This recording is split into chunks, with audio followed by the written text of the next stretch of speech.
Hello दोस्तों, नमस्कार। आज हम बात करेंगे रवि साक्षर की। तो आपको पता ही होगा, ये 2021 में टॉपर रहे हैं और ये हिंदी माध्यम के स्टूडेंट रहे हैं। और इसके साथ इनका जो ऑप्शनल था वो हिंदी साहित्य था। ठीक है, तो इन्होंने मॉक टेस्ट के रूप में दृष्टि पर इन्होंने अपनी कॉपी लिखी है हिंदी साहित्य ऑप्शनल की। ठीक, तो इसी को आज हम डिस्कस करेंगे। तो यहाँ पे आप देख सकते हैं पहला क्वेश्चन। और पहला क्वेश्चन है यहाँ पे कि देखो, पहले क्वेश्चन में यहाँ लिखा गया है कि निम्नलिखित पर 150 शब्दों में टिप्पणी लिखें। ठीक, एंड उसी का पहला क्वेश्चन है का। और पहले क्वेश्चन में कहा गया राजभाषा हिंदी और देवनागरी अंक के बारे में आपको टिप्पणी लिखनी है। देखो, इसमें जो इन्होंने शुरुआत की है ये बहुत ही शानदार तरीके से की है। इन्होंने राजभाषा की जो उल्लेख है, इसका उल्लेख संविधान के अनुच्छेद से कनेक्ट करके किया और इसी प्रकार की शुरुआत आपको भी करनी है जब भी आपको कोई भी क्वेश्चन स्टार्ट करना है। ठीक है, देखो कहते हैं ना, first impression is the last impression. ठीक है, वो बात बिल्कुल सही है। आपके क्वेश्चन की शुरुआत जितनी शानदार होगी तो आपका जो मार्किंग है वो भी उतना ही शानदार होगा। ठीक, और इसके साथ जब भी आपको कोई भी क्वेश्चन शुरुआत करनी है तो आप हिस्ट्री का क्वेश्चन है, ठीक है ना, या एनवायरनमेंट का क्वेश्चन है या किसी अन्य सब्जेक्ट का क्वेश्चन है, तो उस क्वेश्चन को आप किसी भी व्यक्ति के कोट के साथ स्टार्ट कर सकते हैं। कोई महान व्यक्ति रहा है, उसने उस सब्जेक्ट से रिलेटेड कुछ बड़ी बात कही है। इसके साथ आप जैसा कि यहाँ देख सकते हैं संविधान के किसी अनुच्छेद से कनेक्ट करके लिख सकते हैं। ठीक है, आप एक शॉर्ट स्टोरी में लिख के भी क्वेश्चन को स्टार्ट कर सकते हैं। इसके साथ साथ और भी कई एक तरीके हैं जो मैं समय समय पर आपको बताता रहूँगा। ठीक, तो जैसा कि इन्होंने यहाँ पे स्टार्ट किया है संविधान के अनुच्छेद 343 से। ठीक, और ये राजभाषा से संबंधित अनुच्छेद है। तो इस अनुच्छेद में यहाँ कहा गया है कि संघ की जो राजभाषा हिंदी होगी। ठीक, इसके बाद आगे कहा है कि किंतु हिंदी इसके साथ यह भी उपबंध किया गया है कि संघ के शासकीय प्रयोजनों के लिए प्रयुक्त संख्याओं का स्वरूप अंतर्राष्ट्रीय होगा।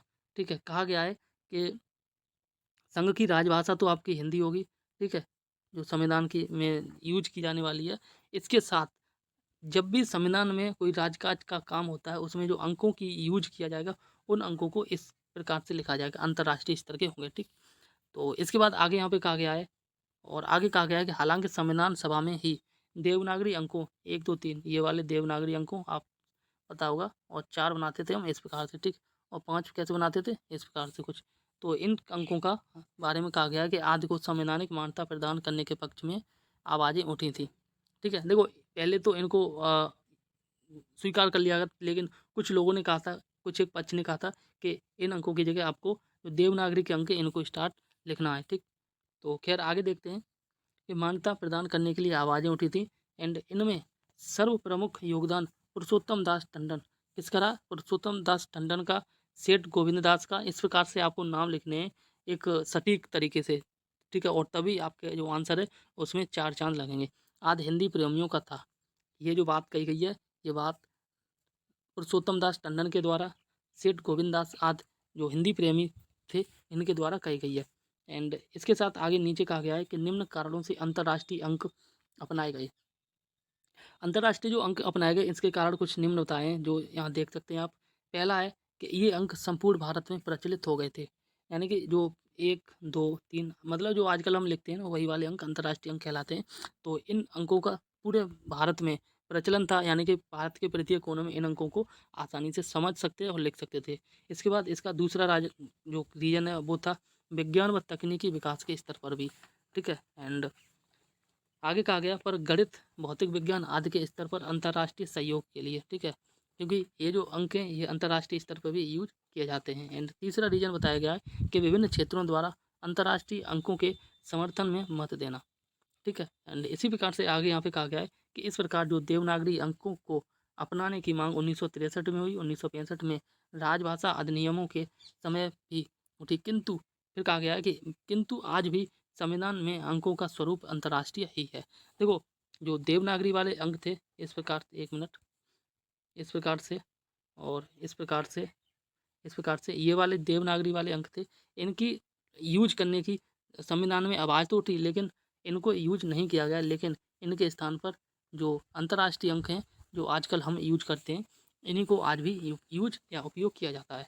ठीक है, एंड इसके साथ आगे कहा गया है कि सरकारों का पर्याप्त विचार विमर्श के उपरांत सरकारों ने इस संबंध में पर्याप्त इनफ रूप से विचार किया, विमर्श किया और उसके बाद यह निर्णय लिया गया कि जो संविधान में कामकाज के लिए अंतर्राष्ट्रीय अंकों का ही प्रयोग किया जाएगा। ठीक है, तो ये पहला क्वेश्चन हो गया। एंड इसके साथ अब हम बात करते हैं क्वेश्चन नंबर 2 के बारे में। और क्वेश्चन नंबर 2 में यहाँ कहा गया है कि देवनागरी लिपि के सुधार के प्रयासों में काशी नागरी प्रचारणी सभा का योगदान के बारे में बात करनी है। तो यहाँ पे शुरुआत की गई है। देखो, ऊपर वाले क्वेश्चन में जब शुरुआत की गई थी तो ऊपर वाला क्वेश्चन भी उसी एक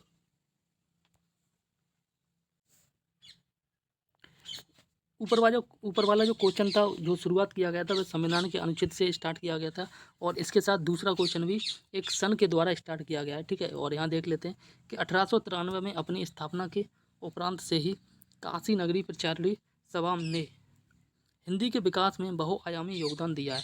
ठीक है, जो काशी नगरी प्रचारणी सभा की स्थापना हुई 1893 में, तो इसकी स्थापना के साथ इस क्वेश्चन की शुरुआत की गई है। इसके बाद यहाँ पे आगे कहा गया है कि इसकी स्थापना में बाबू श्याम सुंदर दास, ठीक है, और ठाकुर शिव प्रसाद सिंह एवं रामचंद्र शर्मा आदि का योगदान रहा है। इसके बाद आगे कहा गया है, इसमें कहा गया है कि लिपि में प्रमुख योगदान, ठीक है, लिपि में प्रमुख योगदान किस किस का रहा है उसके बारे में कहा गया है कि 1945 में सभा द्वारा नागरी लिपि सुधार समिति का गठन किया गया और इसमें निम्न निर्णय लिए गए और सुझाव दिए गए। ठीक है, तो ये जो निर्णय और सुझाव है इनके बारे में देखते हैं। तो पहला है, श्रीनिवास व डॉक्टर गोरखनाथ के सुझावों को स्वीकार न किया जाए। और इसके साथ श्रीनिवास काशी जी का सुझाव के बारे में कहा गया कि सभी महाप्राण व्यंजनों को और अल्प प्राण के नीचे इस प्रकार से बनाते हैं। ठीक है, शब्द लगाकर व्यक्त किया जाए।